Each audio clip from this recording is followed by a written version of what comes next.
Hello everyone and welcome back to my YouTube channel physios healing touch. तो आज है part 4 of hip complex और इसके अंदर हम बात करने वाले काइनेमैटिक्स ऑफ हिप कॉम्प्लेक्स, यानी क्या क्या मूवमेंट्स जो है वो परफॉर्म हो सकता है हिप कॉम्प्लेक्स जॉइंट के थ्रू। तो ये जो टॉपिक है वो थोड़ा सा इंपॉर्टेंट है, तो इस वीडियो को एंड तक अच्छे से जरूर देखना। तो अगर मैं इसके मूवमेंट्स की बात करूं तो बेसिकली दो टाइप के मूवमेंट्स आपको इसके अंदर देखने को मिलेंगे, motion of femur on pelvis and motion of pelvis on femur. यानी कि इसके अंदर क्या हो रहा है, अगर फीमर जो है वो पेल्विस के ऊपर मूव कर रहा है, इसका मतलब ये है कि पेल्विस जो है वो फिक्स है, उसके अंदर कोई मूवमेंट परफॉर्म नहीं हो रहा है, सिर्फ जो मूवमेंट परफॉर्म हो रहा है वो फीमर के अंदर हो रहा है। तो इसको बोलते हैं motion of femur on pelvis, यानी कि जो फीमर है सिर्फ वो ही मूवमेंट कर रहा है, पेल्विस जो है वो फिक्स्ड है। और इसको हम ओपन काइनेमैटिक मूवमेंट भी बोलते हैं। इस चीज को याद रखना अच्छे से कि अगर फीमर जो है वो सिर्फ मूवमेंट परफॉर्म कर रही है, पेल्विस फिक्स्ड है, तो इसको ओपन काइनेमैटिक मूवमेंट भी बोलते हैं। और ऐसा क्यों? क्योंकि जो फीमर है, आप लोगों को पता होगा ओपन काइनेमैटिक चेन किसको बोलते हैं, क्लोज काइनेमैटिक चेन किसको बोलते हैं। ओपन काइनेमैटिक जिसके अंदर जो डिस्टल सेगमेंट होता है वो मूव करता है और जो प्रॉक्सिमल सेगमेंट होता है वो फिक्स्ड होता है। तो इसके अंदर भी ये सेम चीज हो रही है, जो फीमर है वो हमारा डिस्टल सेगमेंट है और वो मूव कर रहा है, इस वजह से इसको ओपन काइनेमैटिक मूवमेंट भी बोलते हैं। और इसी का अपोजिट हो जाता है motion of pelvis on femur के अंदर। इसके अंदर क्या होता है, जो हमारा पेल्विस होता है उसके अंदर जो है वो मूवमेंट हो रहा होता है, लेकिन जो हमारी फीमर होती है वो फिक्स्ड रहती है, उसमें कोई मूवमेंट परफॉर्म नहीं होता। यानी कि पेल्विस जो है वो मूवमेंट परफॉर्म कर रहा है और जो हमारी जो फीमर है वो फिक्स्ड है। और इसको हम बोलते हैं close kinematic movement. Close kinematic का क्या मतलब होता है, जिसमें जो डिस्टल सेगमेंट होता है वो मूवमेंट परफॉर्म नहीं करता और जो प्रॉक्सिमल सेगमेंट है वो मूवमेंट परफॉर्म करता है। सेम टू सेम यही हो रहा है, इसके अंदर पेल्विस जो है वो मूवमेंट परफॉर्म कर रहा है और फीमर जो है वो फिक्स्ड है, इस वजह से इसको क्लोज मूवमेंट भी बोलते हैं, क्लोज काइनेमैटिक मूवमेंट भी बोलते हैं। तो अब इसके अंदर हम देखते हैं कि जो फीमर है वो क्या क्या मूवमेंट्स जो है परफॉर्म कर सकती है पेल्विस के ऊपर। तो जैसा कि आप लोगों को ऑलरेडी पता है कि हिप जॉइंट जो है basically ball and socket joint का वैरायटी का जॉइंट है। तो इसके अंदर ये 3 डिग्री ऑफ फ्रीडम प्रोवाइड करता है। तो जो फीमर है वो कौन कौन से मूवमेंट्स परफॉर्म कर पाएगा इन 3 डिग्रीज के अंदर, फ्लेक्शन, एक्सटेंशन, अबडक्शन, अडक्शन और मीडियल और लेटरल रोटेशन, यानी कि ये सारे तीनों की तीनों मूवमेंट्स होंगे। तो अब सबसे पहले अगर हम फ्लेक्शन एक्सटेंशन को देखें तो इसके अंदर अगर हम इसकी ऑस्टियोकाइनेमैटिक मूवमेंट की बात करें तो ये कौन से प्लेन और एक्सिस के अंदर होगा, सजाइटल प्लेन के अंदर ये मूवमेंट होगा और कोरोनल एक्सिस के अंदर ये मूवमेंट होता है। हम बात करते हैं इसकी आर्थ्रोकाइनेमैटिक की, यानी कि जो आर्टिकुलेटिंग सर्फेसेस होती है हमारी, दोनों जो जॉइंट बनाती है उनके आपस में क्या मूवमेंट होता है आपस में, यानी कि जो रोल और ग्लाइड जो मूवमेंट्स होते हैं, तो इसके अंदर फ्लेक्शन एक्सटेंशन के अंदर क्या मूवमेंट्स होंगे। तो इसको समझने के लिए आपको सबसे पहले पता होना चाहिए कॉनकेव कॉन्वेक्स रूल के बारे में। ये शायद तक अभी तक आप लोगों ने एक्सरसाइज थेरेपी में पढ़ लिया होगा, जिन्होंने भी नहीं पढ़ा मैं उन लोगों को बता देती हूँ। तो बेसिकली कॉनकेव कॉन्वेक्स रूल क्या बोलता है कि अगर जो भी मूविंग सरफेस होगी, जैसे कि इसके अंदर हमारी जो फीमर है वो मूव कर रही है, पेल्विस जो है वो फिक्स्ड है, तो जो भी मूविंग सरफेस होगी और वो अगर कॉन्वेक्स है तो इसके अंदर हमारी जो फीमर है उसका हेड जो है वो कॉन्वेक्स है, और जो भी कॉन्वेक्स सरफेस जो मूविंग होगी उसकी जो ग्लाइड होगी वो हमेशा अपोजिट डायरेक्शन के अंदर होगी। और सेम अपोजिट हो जाएगा अगर जो मूविंग सरफेस होगी वो कॉनकेव होगी, यानी जब पेल्विस मूव करेगा, पेल्विस की जो एसिटाब्यूलम होता है वो कॉनकेव होता है, तो जब पेल्विस मूव कर रहा होगा यानी कि जो मूविंग सरफेस होगी अगर कॉनकेव होगी तो जो ग्लाइड मूवमेंट जो परफॉर्म होगा वो उसी की डायरेक्शन के अंदर होगा। मैं आप लोगों को और ज्यादा सिंप्लीफाई करती हूँ। जैसे अगर फ्लेक्शन मूवमेंट हो रहा है तो इसके अंदर आर्थ्रोकाइनेमैटिक के अंदर क्या होगा, जैसे जो ये फीमर है इसका फ्लेक्शन मूवमेंट हो रहा है और बोन कहाँ, एंटीरियर डायरेक्शन के अंदर जा रही है, तो जो ग्लाइड होगा वो पोस्टीरियर डायरेक्शन के अंदर होगा। यानी कि अगर फ्लेक्शन मूवमेंट हो रहा है, बोन जो है वो एंटीरियर डायरेक्शन के अंदर जा रही है, तो जो हमारी ग्लाइड होगी वो पोस्टीरियर डायरेक्शन के अंदर जाएगी। तो ये आप लोगों को चीज समझ में आ गई कि अगर कॉन्वेक्स सरफेस मूविंग है तो ग्लाइड अपोजिट डायरेक्शन के अंदर हो जाएगी और इसके अंदर हमारा जो रोटेशन होगा वो एंटीरियर डायरेक्शन के अंदर ही रहेगा। तो ये हमारी आर्थ्रोकाइनेमैटिक देखी जाएगी फ्लेक्शन के लिए। अगर अब मैं हिप फ्लेक्शन की रेंज की बात करूं कि what is the range of motion of hip flexion, तो कोई इंडिविजुअल अगर सुपाइन लाइन के अंदर है और अगर हम उसका हिप फ्लेक्शन मूवमेंट परफॉर्म करवाएंगे नी एक्सटेंशन के अंदर, ये याद रखना, नी एक्सटेंशन के अंदर अगर वो हिप फ्लेक्शन मूवमेंट परफॉर्म करेगा तो ये अप टू 90 डिग्री देखा गया है कि उसका हिप फ्लेक्शन जो होगी उसकी रेंज होगी 90 डिग्री। अगर उससे कम है लाइक 70 डिग्री है, 60 डिग्री है, तो वो बेसिकली हैमस्ट्रिंग की टाइटनेस की वजह से होता है, तो वो नॉर्मल रेंज नहीं होती। जो नॉर्मल रेंज होती है वो हमारी 90 डिग्री। लेकिन आप लोगों ने एक चीज नोटिस की होगी कि जैसे ही हम नी को फ्लेक्स कर देते हैं तो अचानक से जो रेंज होती है हिप की वो इंक्रीज हो जाती है। तो उसका बेसिक सा रीजन ये होता है कि आप लोगों को अगर पता हो कि जो हैमस्ट्रिंग होती है वो 2 जॉइंट मसल होती है, यानी कि वो हिप पे भी अपना फंक्शन परफॉर्म करती है और नी पे भी अपना फंक्शन परफॉर्म करती है।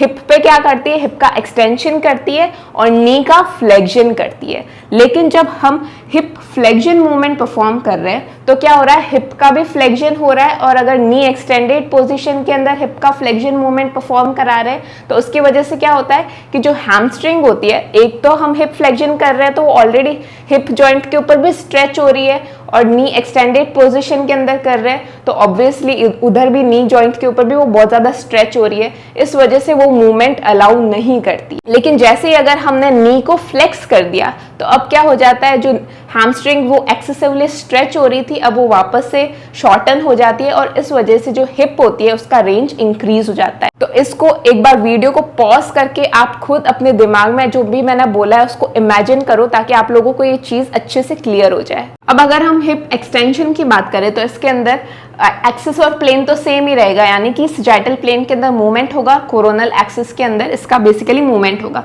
लेकिन इसकी जो आर्थ्रोकाइनेमैटिक होगी वो बिल्कुल अपोजिट होगी फ्लेक्शन की, यानी कि अगर फीमर एक्सटेंशन के अंदर जा रहा है तो कॉनकेव कॉन्वेक्स रूल के हिसाब से क्या हो रहा है, जो बोन है वो हमारी पोस्टीरियर डायरेक्शन के अंदर जा रही है, तो ग्लाइड अपोजिट होगी, वो एंटीरियर डायरेक्शन के अंदर जाएगी। राइट, बोन का मूवमेंट, हमेशा बोन का मूवमेंट को देखना, अगर बोन का मूवमेंट पोस्टीरियर डायरेक्शन के अंदर जा रहा है तो इसका मतलब ग्लाइड जो होगी वो एंटीरियर डायरेक्शन के अंदर होगी और जो रोटेशन होगा वो पोस्टीरियर डायरेक्शन के अंदर ही होगा। तो आप लोग कंफ्यूज मत होना इसके आर्थ्रोकाइनेमैटिक्स के अंदर, बस कॉनकेव कॉन्वेक्स रूल को बस अपने दिमाग में रखना, उससे आप लोगों को क्लियर हो जाएगी चीजें। अब मैं अगर इसकी नॉर्मल रेंज की बात करूं तो हिप एक्सटेंशन देखा गया 10 to 30 डिग्री तक इसकी जो नॉर्मल रेंज है वो देखी गई है। लेकिन हिप एक्सटेंशन के अंदर भी मसल के इन्फ्लुएंस की वजह से, जो 2 जॉइंट की स्पेशली जो मसल्स होते हैं उनकी इन्फ्लुएंस की वजह से हिप एक्सटेंशन जो मूवमेंट है वो कम ज़्यादा हो सकता है, जैसे हमने हिप फ्लेक्शन के अंदर देखा था। तो बेसिकली क्या होता है कि आप लोगों ने ये चीज़ अगर नोटिस की हो कि अगर हम नी को फ्लेक्स करके अगर हम हिप एक्सटेंशन मूवमेंट परफॉर्म करते हैं तो रेंज जो होती है वो कम आती है। लेकिन अगर हम नी एक्सटेंडेड पोजीशन के अंदर हिप एक्सटेंशन मूवमेंट परफॉर्म करेंगे तो नी जो रेंज होती है वो ज्यादा आती है। अब ऐसा क्यों? क्योंकि जो रेक्टस फेमोरिस मसल होती है, हमारी जो क्वाड्रिसेप्स होती है उसके अंदर 4 मसल्स होती है, वास्टस मीडियलिस, लेटरलिस, इंटरमीडियस और रेक्टस फेमोरिस। तो ये जो होती है मसल यही कल्प्रेट होती है बेसिकली इस चीज के लिए, क्योंकि ये 2 जॉइंट मसल होती है, ये हिप के ऊपर भी वर्क करती है, हिप फ्लेक्शन मूवमेंट परफॉर्म करवाती है और नी एक्सटेंशन मूवमेंट परफॉर्म कराती है। लेकिन जब हम हिप एक्सटेंशन मूवमेंट परफॉर्म करते हैं, अगर मैं हिप एक्सटेंशन मूवमेंट परफॉर्म कर रही हूँ नी फ्लेक्स्ड करके, तो दोनों जॉइंट से ये क्या हो जाएगी, बहुत ज्यादा स्ट्रेच हो जाएगी, एक्सेसिवली स्ट्रेच हो जाएगी, क्योंकि मैं नी एक्सटेंशन मूवमेंट परफॉर्म कर रही हूँ उधर भी वो स्ट्रेच हो रही है, नी फ्लेक्शन मूवमेंट परफॉर्म करके मैं कर रही हूँ तो उधर भी स्ट्रेच हो रही है। तो इस वजह से एक्सेसिवली स्ट्रेच होने की वजह से वो मूवमेंट अलाउ ही नहीं करती ज्यादा। तो इस वजह से अगर मैं नी को एक्सटेंड रख के और फिर हिप एक्सटेंशन मूवमेंट परफॉर्म करूँ देन जो रेंज होगी वो ज्यादा आएगी। इस चीज को प्लीज अच्छे से समझ लेना। अब जो नेक्स्ट हिप के मूवमेंट्स है वो है अबडक्शन और अडक्शन। तो बेसिकली कौन से प्लेन और एक्सिस के अंदर होता है, कोरोनल प्लेन के अंदर और सजाइटल एक्सिस के अंदर। तो सबसे पहले हम अगर आर्थ्रोकाइनेमैटिक की बात करें अबडक्शन की, तो इसके अंदर आप बोन की मूवमेंट को देखना। बोन का जो मूवमेंट है वो सुपीरियर डायरेक्शन में जा रहा है, तो जो ग्लाइड होगी वो अपोजिट डायरेक्शन के अंदर होगी और इंफीरियर डायरेक्शन के अंदर। तो ग्लाइड जो होगी वो इंफीरियर डायरेक्शन के अंदर होगा और रोल होगा सुपीरियर डायरेक्शन के अंदर, तभी हमारा जो बोन है वो पूरी तरह से रोटेट हो पाएगी अबडक्शन के अंदर। तो इस वजह से जो रोल होता है वो तो सुपीरियर डायरेक्शन के अंदर ही होता है और जो ग्लाइड होगी वो हमारी अपोजिट डायरेक्शन के अंदर होगी, इंफीरियर डायरेक्शन के अंदर। तो अब इसके अंदर अगर हम रेंज की बात करें तो 45 डिग्री टू 50 डिग्री इसकी नॉर्मल रेंज रहती है अबडक्शन की। अब अबडक्शन को भी कौन इन्फ्लुएंस कर सकता है? Gracilis muscle. जो ग्रेसिलिस मसल होती है वो बेसिकली नी के ऊपर भी एक्ट करती है और हिप जॉइंट के ऊपर भी एक्ट करती है। हिप जॉइंट के ऊपर वो हिप अडक्शन के अंदर भी हेल्प करती है, असिस्ट करती है। बेसिकली इतनी स्ट्रांग नहीं होती है बट अडक्टर, लेकिन असिस्ट करती है, वो हेल्प करती है और फ्लेक्शन के अंदर भी असिस्ट करती है। तो अगर ये जो मसल होगी वो टाइट होगी तो इसकी वजह से क्या हो सकता है कि हमारी जो अबडक्शन है, हिप अबडक्शन जो मूवमेंट है उसके अंदर रेस्ट्रिक्शन देखने को मिल सकते हैं। अब अगर मैं अडक्शन की बात करूं तो अडक्शन बेसिकली उसी प्लेन कोरोनल प्लेन के अंदर होगा और सजाइटल एक्सिस के अंदर होगा।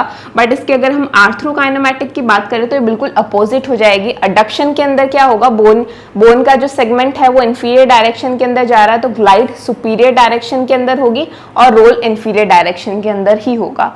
और इसके अंदर जो इसको इन्फ्लुएंस करता है वो होता है TFL यानी कि टेंसर फेशिया लेटा। अब हम बात करते हैं मीडियल एंड लेटरल रोटेशन की। तो बेसिकली ये जिस प्लेन और एक्सिस के ऊपर मूवमेंट परफॉर्म होता है वो है transverse plane and vertical axis. अब इसकी हम आर्थ्रोकाइनेमैटिक की बात करें तो इसको थोड़ा सा ध्यान से सुनना, क्योंकि अगर आप ध्यान से नहीं सुनोगे तो बिल्कुल कंफ्यूज हो जाओगे मीडियल और लेटरल रोटेशन के अंदर। तो ऐसे नॉर्मली हमारी जो फीमर होती है वो लोकेटेड होती है, राइट। तो मीडियल रोटेशन के अंदर बेसिकली क्या हो रहा है कि जो मेरी फीमर बोन है वो ऐसे एंटीरियर डायरेक्शन के अंदर आ रही है। अब बोन एंटीरियर डायरेक्शन के अंदर आई है, इसका मतलब ग्लाइड क्या होगा, वो पोस्टीरियर डायरेक्शन के अंदर जा रही है और रोटेशन बेसिकली उसी डायरेक्शन के अंदर ही होता है ताकि जो बोन का जो मूवमेंट है वो हो सके। और लेटरल रोटेशन के अंदर बिल्कुल अपोजिट हो जाएगा। लेटरल रोटेशन के अंदर अब नॉर्मली मेरी फीमर बोन ऐसे लोकेटेड है और लेटरल रोटेशन के लिए उसको पोस्टीरियर डायरेक्शन के अंदर जाना पड़ रहा है, तो इस वजह से जो ग्लाइड होगी वो एंटीरियर डायरेक्शन के अंदर होगी और रोटेशन पोस्टीरियर डायरेक्शन के अंदर ही होगा। ठीक है, ये आप चीजें सारी नोट कर लेना। अगर आप नोट्स बनाते हो तो उसके अंदर ये सारी चीजें मेंशन जरूर करना। और इसके अगर मैं नॉर्मल रेंज की बात करूं तो ये होती है 45 टू 50 डिग्री तक। अगर मैं नी फ्लेक्स्ड पोजीशन के अंदर मैं अगर मूवमेंट परफॉर्म करूं तो 45 से 50 डिग्री तक नॉर्मल रेंज रहता है। अब अगर हम दूसरे मूवमेंट की बात करें जो कि हिप जॉइंट के अंदर हो सकता है वो है पेल्विस ऑन फीमर, यानी कि इसके अंदर पेल्विस का अब मूवमेंट होगा। अब हम देखेंगे पेल्विस क्या क्या मूवमेंट्स परफॉर्म कर सकता है और इसके अंदर जो फीमर रहेगी वो फिक्स्ड रहेगी। तो बेसिकली पेल्विस के अंदर 4 टाइप के मूवमेंट्स हो सकते हैं, anterior posterior tilt, lateral shift और forward and backward motions, rotations basically. अब अगर मैं एंटीरियर पोस्टीरियर टिल्ट की बात करूं तो बेसिकली आप इस बुक से समझ लेना, क्योंकि मेरे पास पेल्विक बोन नहीं है तो इसको पेल्विक बोन की तरह कंसीडर करना। ये हमारा सुपीरियर व्यू है और ये बेसिकली इंफीरियर व्यू है। तो एंटीरियर टिल्ट का क्या मतलब होता है कि जब हमारा ASIS जो होता है वो इंटीरियर की तरफ जाता है। हमेशा जो रेफरेंस पॉइंट है वो ASIS ही लेना। ASIS को आप रेफरेंस पॉइंट लोगे तो हमेशा सही जाओगे। अगर प्यूबिक सिम्फाइसिस को अगर आप रेफरेंस पॉइंट लेके चलोगे तो हमेशा अपोजिट हो जाएगा आपका। तो ASIS अगर इंटीरियर डायरेक्शन के अंदर जा रहा है तो उसको बोलते हैं हम इंटीरियर पेल्विक टिल्ट, और अगर ASIS पोस्टीरियर डायरेक्शन के अंदर जाता है तो इसको बोलते हैं हम पोस्टीरियर पेल्विक टिल्ट। तो इंटीरियर पेल्विक टिल्ट के अंदर क्या होता है, ASIS इंटीरियर डायरेक्शन में जाता है और प्यूबिक सिम्फाइसिस जो होता है वो पोस्टीरियर डायरेक्शन के अंदर जाता है। तो जब भी एंटीरियर पेल्विक टिल्ट होता है तो बेसिकली उसको हम हिप फ्लेक्शन कंसीडर करते हैं। अब ऐसा क्यों? क्योंकि बेसिकली एंटीरियर पेल्विक टिल्ट के अंदर क्या हो रहा है कि जो हमारी ASIS हो रही है वो फीमर के पास में जा रही है। जैसे नीचे फीमर होगी बेसिकली, तो अगर हमारा एंटीरियर पेल्विक टिल्ट होगा तो ASIS जो होगा वो फीमर बोन के पास में जा रहा है। इन दोनों का बीच का जो एंगल है वो रिड्यूस हो रहा है, तो इस वजह से इसको हम हिप फ्लेक्शन भी कंसीडर करते हैं। अगर हमारा ASIS एंटीरियर डायरेक्शन के अंदर जाता है तो हम ऐसा भी बोलते हैं कि ये बेसिकली हिप फ्लेक्शन है। लेकिन जब भी पेल्विस अगर पोस्टीरियर टिल्ट कर रहा है, यानी कि जो उसका ASIS है वो पोस्टीरियर डायरेक्शन के अंदर जा रहा है, तो इसको हम कंसिडर करते हैं हिप एक्सटेंशन, क्योंकि अब ये फीमर से दूर जा रहा है। अब ASIS जो है वो फीमर से दूर जा रहा है, इनके बीच का जो एंगल है वो इंक्रीज हो रहा है, तो इसको हम हिप एक्सटेंशन कंसिडर करते हैं। तो आप लोगों को एंटीरियर पोस्टीरियर टिल्ट होता क्या है ये तो समझ में आ गया होगा। अब ये बेसिकली कौन से एक्सिस और कौन से प्लेन के अंदर होता है, तो ये बेसिकली सजाइटल प्लेन के अंदर होता है और कोरोनल एक्सिस के अंदर ये मूवमेंट जो है वो परफॉर्म होता है। अब मैं अगर लेटरल टिल्ट की बात करूं तो लेटरल टिल्ट बेसिकली हमेशा यूनिलेटरल स्टांस के अंदर देखा जाएगा। इस चीज को याद रखना कि जो लेटरल टिल्ट होता है यूनिलेटरल स्टांस यानी कि मेरा एक जो पैर है वो जमीन के ऊपर है और एक पैर अगर मेरा हवा के अंदर है तो उसको हम बोलते हैं यूनिलेटरल स्टैंस, और इसी के अंदर हमेशा जो लेटरल टिल्ट है वो देखा जाता है। तो लेटरल टिल्ट इसका क्या मतलब होता है कि जैसे ये मेरा पेल्विस है तो इसके अंदर जो हवा के अंदर है पैर, जो ग्राउंड के टच में नहीं है, जो हवा में है पैर, तो उसका हम पेल्विस को ऊपर नीचे कर सकते हैं। आपको खुद को भी पता होगा, अगर आप खुद अभी करके भी देख सकते। जब ये सुपीरियर डायरेक्शन के अंदर जाता है हमारा ASIS तो उसको हम क्या बोलते हैं, पेल्विक हाइक, और जब वो इंफीरियर डायरेक्शन के अंदर जाता है तो उसको हम बोलते हैं पेल्विक ड्रॉप। सिंपल सा है। तो बेसिकली कौन से एक्सिस और प्लेन के अंदर ये मूवमेंट जो है वो परफॉर्म होता है, आप खुद देखकर बताओ कि ये कोरोनल प्लेन के अंदर मूवमेंट हो रहा है और सजाइटल एक्सिस के अंदर ये मूवमेंट परफॉर्म हो रहा है। इसका अगर आपको लोगों को और अच्छे से समझना है तो इसका बेस्ट एग्जांपल अगर मैं दूं, जब हम स्टेयर क्लाइंबिंग करते हैं और हमें अगर ऊपर जाना है और हम अपना जो पैर है वो सबसे पहले फर्स्ट स्टेयर के ऊपर रखते हैं तो उस टाइम पे क्या होता है, हमारा जो पेल्विस होता है वो हाइक करता है, और जब भी हमें नीचे उतरना होता है और हम सबसे पहले अपना जो स्टेप रखते हैं नीचे उतरने के लिए तब हमारा पेल्विस जो होता है वो ड्रॉप करता है। तो ये बेसिकली एक अच्छा एग्जांपल अगर आपको समझना है कि पेल्विक हाइक और पेल्विक ड्रॉप बेसिकली कहाँ पे होता है, कौन से मूवमेंट्स के अंदर होता है। अब मैंने जैसा कि आप लोगों को एंटीरियर पोस्टीरियर टिल्ट के अंदर बताया था कि एंटीरियर टिल्ट को हम बेसिकली कंसीडर करते हैं कि हिप फ्लेक्शन हो रहा है और पोस्टीरियर टिल्ट को हम कंसीडर करते हैं कि हिप एक्सटेंशन हो रहा है, वैसे ही हम लेटरल टिल्ट के अंदर अगर पेल्विक हाइक कर रहा है तो उसको कंसीडर करते हैं कि अबडक्शन मूवमेंट हो रहा है लेग का, और अगर ये पेल्विक ड्रॉप हो रहा है तो इसको हम कंसीडर करते हैं कि इसका अडक्शन मूवमेंट हो रहा है। तो यहाँ पे अगर मैं दो लाइन ड्रॉ करूं तो बेसिकली यहाँ पर ये दोनों जो लाइन है एक एंगल बना रही है जिसको हम बोलते हैं मीडियल एंगल। तो जब भी पेल्विस हाइक करता है तो ये एंगल जो है वो इंक्रीज हो जाता है, तो उसकी वजह से इस लेग को, जो ये लेफ्ट वाला लेग है, ये अबडक्शन के अंदर जाता है। हम ऐसा कंसिडर करते हैं कि ये अबडक्शन के अंदर जा रहा है। तो पेल्विक हाइक की वजह से क्या होता है, जो लेफ्ट वाला लेग है जो कि हवा के अंदर है तो वो बेसिकली अबडक्शन के अंदर जाता है, और अगर पेल्विक ड्रॉप हो रहा है तो इसके अंदर आप देख सकते हो कि जो मीडियल एंगल है वो रिड्यूस हो रहा है। तो इसकी वजह से इसको हम कंसिडर करते हैं जो लेफ्ट वाला लेग है वो अडक्शन के अंदर जा रहा है, क्योंकि एंगल जो है वो कम हो रहा है आपस में, तो दोनों जो लेग है वो आपस में पास में आ रहे हैं, तो इस वजह से इसको हम कंसिडर करते हैं अडक्शन के अंदर, जो हमारा ये वाला लेग है वो अडक्शन के अंदर जा रहा है। नेक्स्ट अगर मैं लेटरल शिफ्ट की बात करूं, लेटरल शिफ्ट और लेटरल टिल्ट के अंदर कंफ्यूज मत हो जाना, ये थोड़े से ज्यादा सिमिलर से लगते हैं, बट लेटरल टिल्ट के अंदर क्या हो रहा था, सिर्फ जो एक पेल्विस है उसका सुपीरियर या फिर इंफीरियर टिल्ट हो रहा था। लेकिन शिफ्ट का जो मतलब है, शिफ्ट यानी कि जो पेल्विस है पूरा की पूरा राइट या फिर लेफ्ट में शिफ्ट हो रहा है। तो बेसिकली ये जो दोनों डिफरेंस है, तो फिर आप दोनों इसके बीच में कंफ्यूज मत होना। तो लेटरल शिफ्ट जो होता है वो हम सिर्फ फ्रंटल प्लेन से देख सकते हैं, यानी कि अगर हम सामने से उस इंडिविजुअल को देखेंगे तभी हमें जो लेटरल शिफ्ट मूवमेंट है पेल्विस के अंदर वो देखने को मिलेगा। कि अगर मैं पेल्विस को एक तरफ राइट या लेफ्ट की तरफ शिफ्ट कर दूं तो यानी कि मेरा पूरा की पूरा जो पेल्विस है उसका पूरा मूवमेंट हो रहा है, और ये सिर्फ हम फ्रंटल प्लेन के अंदर ही देख सकते हैं। सामने से अगर इंडिविजुअल को देखें तभी ये मूवमेंट जो है वो देखने को मिलेगा, और ये बाइलेटरल स्टैंस के अंदर हमें देखने को मिलेगा, यानी कि दोनों अगर उसके जो लेग्स है वो ग्राउंड के कॉन्टेक्ट में है तभी ये मूवमेंट देखने को मिलता है। अब जो नेक्स्ट मूवमेंट है वो है फॉरवर्ड एंड बैकवर्ड रोटेशन। अब ये वाला जो मूवमेंट है ये भी यूनिलेटरल स्टैंस के अंदर ही देखा जाएगा, यानी कि एक वेट बियरिंग और एक नॉन वेट बियरिंग लिम्ब होगा, उसी के अंदर ये जो मूवमेंट है वो देखा जाता है, और ये होता है ट्रांसवर्स प्लेन और वर्टिकल एक्सिस के ऊपर। अब ये मूवमेंट होता कैसा है, अगर मैं ये वाला जो लिम्ब है मेरा उसको एयर के अंदर कर लूं और ये वाला जो लिम्ब है वो ग्राउंड के कॉन्टेक्ट के अंदर ही है, तो ये वाला नॉन वेट बियरिंग वाला जो लिम्ब है और ये वाला पेल्विस अगर इंटीरियर की तरफ जा रहा है तो उसको बोलते हैं फॉरवर्ड रोटेशन, और ये वाला पेल्विस अगर पोस्टीरियर की तरफ जाता है तो उसको बोलते हैं पोस्टीरियर रोटेशन। और इसके अंदर जो ये मूवमेंट्स होते हैं इनको ऐसा मानते हैं कि मीडियल और लेटरल रोटेशन हो रहे हैं। तो ये ये फ्लेक्शन एक्सटेंशन थे, ये अबडक्शन एडक्शन थे, और इसको कंसिडर करते हैं कि मीडियल और लेटरल रोटेशन। तो जब भी फॉरवर्ड रोटेशन हो रहा है मेरे पेल्विस का, तो क्या हो रहा है, पेल्विस जो है मेरे वेट बियरिंग लिम्ब के पास में आ रहा है, तो इसको मीडियल रोटेशन कंसिडर करते हैं। और पोस्टीरियर रोटेशन के अंदर जो पेल्विस है मेरे जो वेट बियरिंग लिम्ब के दूर जा रहा है, उससे डिस्टेंस जो है वो इंक्रीज हो रहा है, तो इसको हम लेटरल रोटेशन कंसिडर करते हैं। तो आई होप कि आप लोगों को अब काइनेमैटिक तो समझ में आ गई होगी हिप कॉम्प्लेक्स की। अगर फिर भी आपको कोई डाउट रह जाता है तो आप मुझे कमेंट सेक्शन के अंदर लिख देना। अब हम बात करते हैं पैल्वी फेमोरल रिदम की।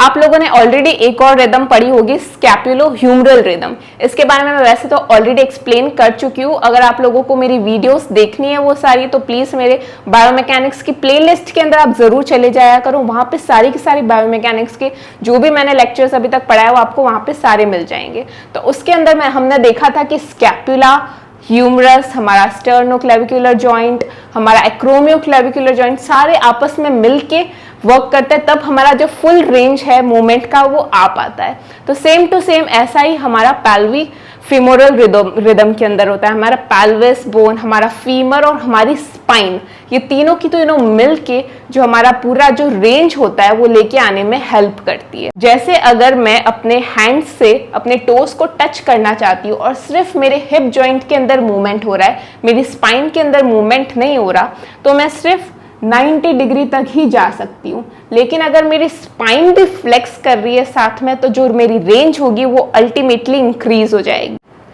तो अब अगर हम इस एग्जाम्पल को देखें तो इसके अंदर बेसिकली क्या हो रहा है, कौन कौन से मूवमेंट्स हो रहे हैं, इस वजह से जो ये इंडिविजुअल है अपने टोस को टच कर पा रहा है। तो इसके अंदर बेसिकली हमारा जो पेल्विस है वो इंटीरियर की तरफ टिल्ट कर रहा है, पेल्विस का इंटीरियर टिल्ट हो रहा है। हमारा जो लंबार और थोरैसिक स्पाइन होती है, तो लंबार का भी फ्लेक्शन हो रहा है, थोरैसिक स्पाइन का भी फ्लेक्शन हो रहा है, तब कहीं जाके जो ये इंडिविजुअल है अपने टोस को टच कर पा रहा है। तो इस वजह से जो सारे ये जो जितने भी चेन के अंदर ये मूवमेंट्स है, हमारी स्पाइन, हमारा पेल्विस, हमारा फीमर, ये सारी जो चेन एक बना रहे हैं, तो ये सारे साथ में वर्क कर रहे हैं। अगर एक सेगमेंट का मूवमेंट हो रहा है तो साथ में दूसरे सेगमेंट्स का भी मूवमेंट होना चाहिए। तो उस वजह से हमारा जो ये जो इंडिविजुअल है वो टच कर पा रहा है अपने टोस को। और इसके अंदर हम एक और चीज देख सकते हैं कि अगर हमारी जो हैमस्ट्रिंग मसल है वो टाइट हो, या फिर हमारे जो लंबार एक्सटेंसर्स है, जो ट्रंक एक्सटेंसर्स है बेसिकली, अगर वो टाइट हो, तो उसकी वजह से हो सकता है कि अपने टच ना कर पाए, क्योंकि वो जो लिमिट करेंगे, वो टाइट होंगे तो वो लिमिट करेंगे इस मूवमेंट को। इसके अंदर देखिए, इसके अंदर इंडिविजुअल साइड लाइन में अबडक्शन मूवमेंट परफॉर्म कर रहा है। तो अगर वो सिर्फ हिप जॉइंट के अंदर फीमर का यूज, फीमर ऑन पेल्विस करेगा, तो इसके अंदर सिर्फ वो अबडक्शन 45 डिग्री तक ही लेकर आ सकता है। लेकिन अगर साथ में पेल्विस भी आप देख सकते हो, पेल्विस भी हाइक कर रही है, साथ साथ में हमारी जो लंबार स्पाइन है वहां पर भी लेटरल फ्लेक्शन मूवमेंट परफॉर्म हो रहा है, तो उस वजह से वो 90 डिग्री तक भी लेकर आ जाता है अबडक्शन मूवमेंट। लेकिन इस चीज के अंदर आप लोगों को एक चीज ध्यान रखनी है, अगर आप पेशेंट्स को ट्रीट कर रहे हो, अगर आप क्लिनिक्स के अंदर हम लोग ये एक्सरसाइज करवाते हैं, बेसिकली पेशेंट को साइड लाइन के अंदर अबडक्शन मूवमेंट परफॉर्म कराते हैं, लेकिन वो हम सिर्फ 45 डिग्री तक ही रखते हैं, क्योंकि आप लोगों को अब रीजन समझ में आ गया होगा कि 45 डिग्री तक हिप का सिर्फ जो मूवमेंट है वो परफॉर्म हो रहा है। उसके बाद में अगर हमें रेंज बढ़ानी है तो साथ साथ में हमारी जो स्पाइन है उधर भी लेटरल फ्लेक्शन मूवमेंट हो रहा है, तो उधर की भी मसल्स जो है वो काम में आ रही है। लेकिन हम जब है ना क्लिनिक्स के अंदर ये एक्सरसाइज देते हैं, हम चाहते हैं कि सिर्फ जो हिप की मसल्स है वो वर्क करें, तो इस वजह से हम साइड लाइन के अंदर सिर्फ 45 डिग्री तक ही पेशेंट को बोलते हैं अबडक्शन मूवमेंट परफॉर्म करने के लिए। तो आई होप कि आप लोगों को मेरा लेक्चर जरूर समझ में आ गया होगा। मैंने काफी ज्यादा कोशिश तो की थी आप लोगों को सारे जो डाउट्स है वो क्लियर कर सकूं, आप लोगों को अच्छे से समझा सकूं। अगर आपको लोगों को समझ में आ गया तो मुझे कमेंट सेक्शन के अंदर जरूर लिख देना, और आप मुझे ये भी बता सकते हो और कौन कौन सी वीडियोस मुझे बनानी चाहिए अपने YouTube चैनल पे।